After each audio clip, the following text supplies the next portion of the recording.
और आरएसएस प्रमुख मोहन भागवत ने शुक्रवार को दिल्ली में सामवेद का उर्दू ट्रांसलेशन लॉन्च किया है, जिसका अनुवाद फिल्म डायरेक्टर इकबाल दुर्रानी ने किया। साधु संतों की मौजूदगी में दिल्ली में इसे लॉन्च किया गया। इकबाल दुर्रानी हार गया और मोदी जीत गए। दुर्रानी ने आगे कहा कि दारा शिकोह ने उपनिषदों का उर्दू में अनुवाद किया और वो वेदों का अनुवाद करना चाहता था, लेकिन औरंगजेब ने उसे मरवा दिया। 400 साल बाद प्रधानमंत्री मोदी के नेतृत्व में वो अपना सपना पूरा कर रहे हैं। इससे एक दिन पहले लेखक इकबाल दुर्रानी ने कहा था कि सामवेद ग्रंथ मंत्रों का संग्रह है और ये मंत्र इंसान और भगवान के बीच बातचीत का जरिया है। इस ग्रंथ में ऐसा कुछ भी नहीं है जिसे पढ़कर मुसलमान समझ नहीं सकता। आगे उन्होंने कहा, मैं चाहता हूं कि देश में हिंदू मुसलमान एकता बने, एक दूसरे के ग्रंथ के बारे में जानकारी होनी चाहिए, क्योंकि ये सब भगवान की बातें हैं। बता दें कि ये किसी वेद का अब तक का पहला उर्दू अनुवाद है।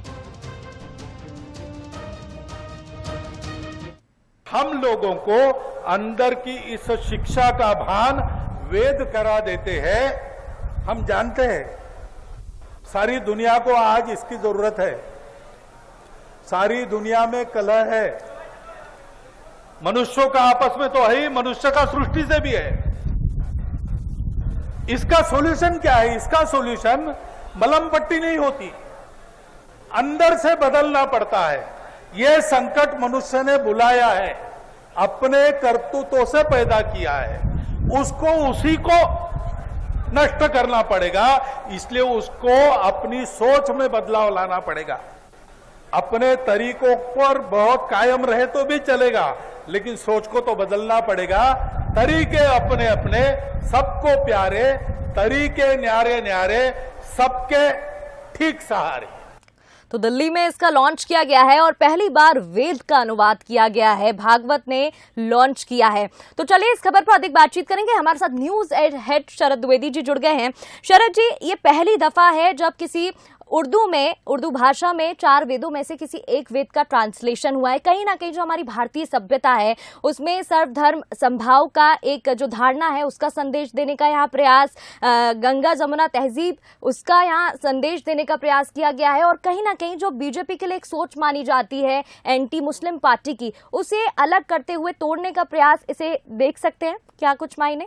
मुस्लिम सोच परसेप्शन है, एक अवधारणा रही है और ऐसा माना जाता है कि बीजेपी का जो हिंदुत्ववादी दृष्टिकोण है वो कहीं ना कहीं अल्पसंख्यकों को चिंतित करता है। ऐसा परसेप्शन है, ऐसा माना जाता है।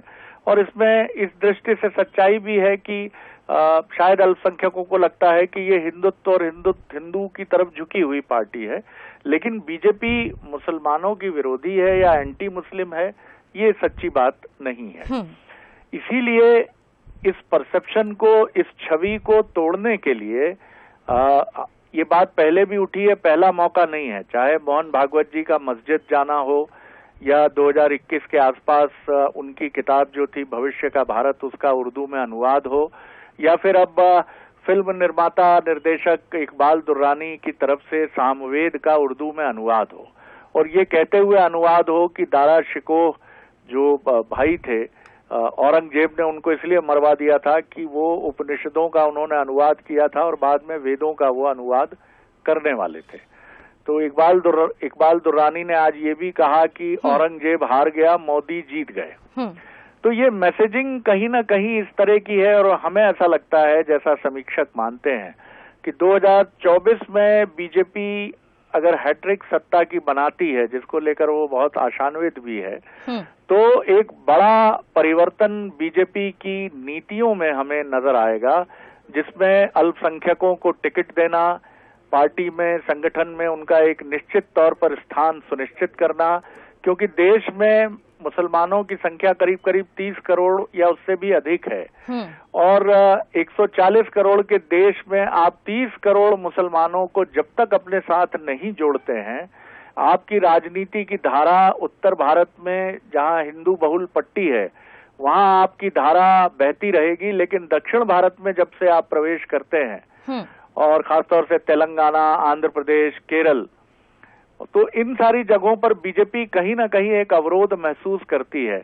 इसी तरह उत्तर प्रदेश में भी उसके मन में ये हमेशा कहीं ना कहीं चिंता बनी रहती है कि अगर उसकी स्थिति कमजोर हुई तो समाजवादी पार्टी, जो मुस्लिम परस्त पार्टी के तौर पे देखी जाती है, उसका उभार संभव है।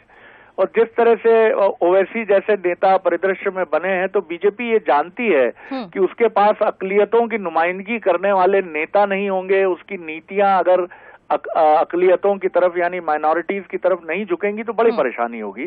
तो मुझे लगता है ये सब उसी की एक पृष्ठभूमि है, उसी की स्क्रिप्ट है, जिसको हम आगे बढ़ते हुए और देखेंगे।